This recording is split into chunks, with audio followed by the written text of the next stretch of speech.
Dalam nama Bapa dan Putra dan Roh Kudus. Amin. Allah yang berbelas kasih, sabda-Mu adalah terang dan pelita hidup kami. Bimbinglah kami oleh Roh Kudus-Mu. Amin. Salam, Bapak, Ibu, dan saudara-saudari terkasih dalam Kristus Yesus. Salam sejahtera dan salam damai beserta Yesus Kristus. Marilah kita membaca, mendengarkan, dan merenungkan firman Allah.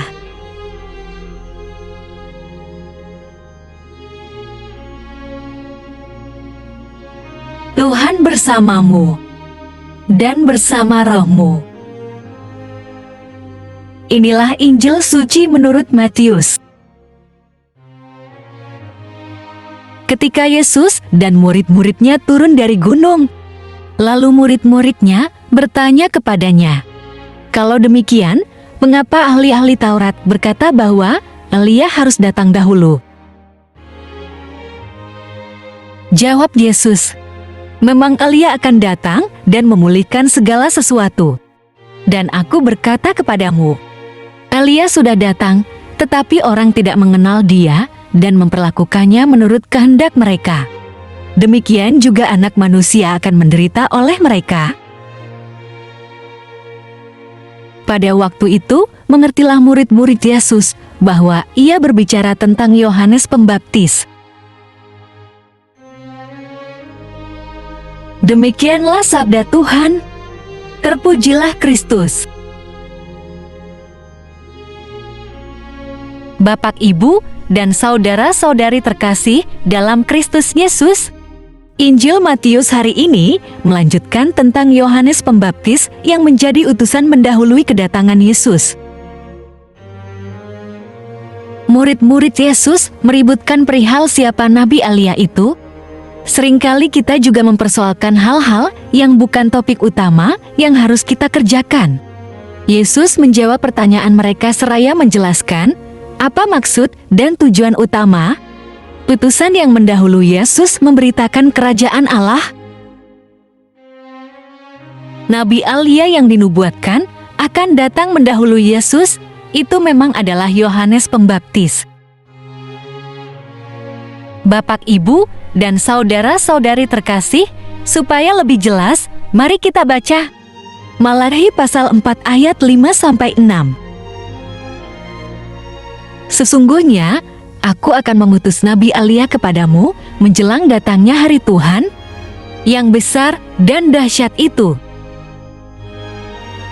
Namun, setelah tahu Yohanes Pembaptislah yang dikatakan Nabi Elia yang akan datang, apakah mereka lalu percaya dan mengikuti seruan Yohanes Pembaptis yang menasihati agar bertobat?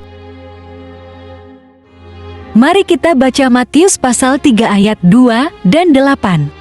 "Bertobatlah, sebab kerajaan sorga sudah dekat. Jadi hasilkanlah buah yang sesuai dengan pertobatan." Hal ini seharusnya menjadi perhatian utama bangsa Israel, tetapi mereka tidak mengerjakannya. Malahan hal lain yang dipertentangkan. Jangan sampai kita berlaku demikian.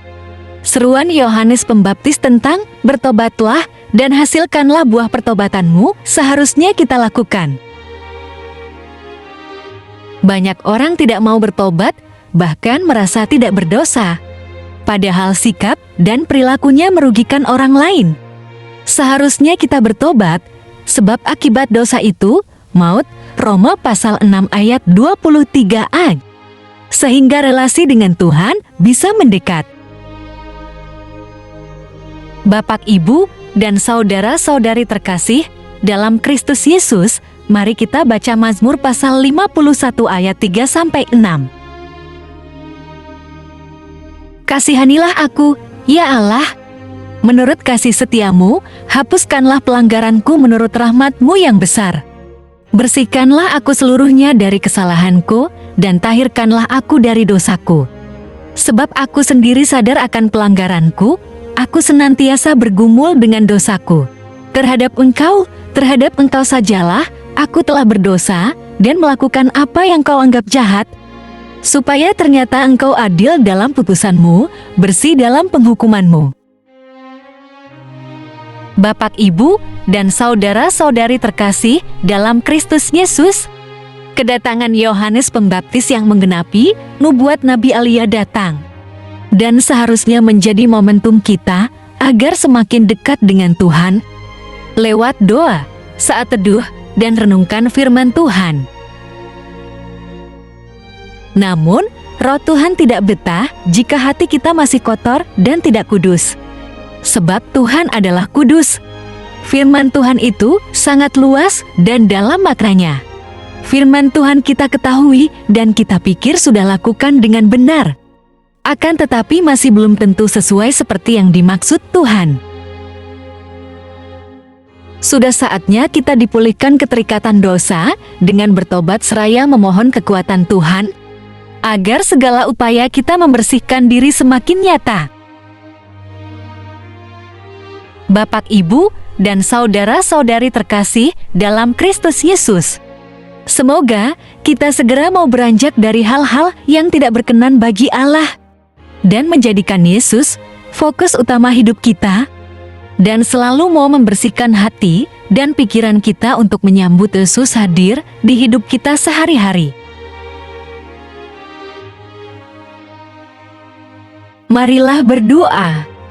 Allah Bapa, sumber pengharapan, Engkau telah mengikat perjanjian dengan semua orang melalui Yesus Kristus yang terurapi.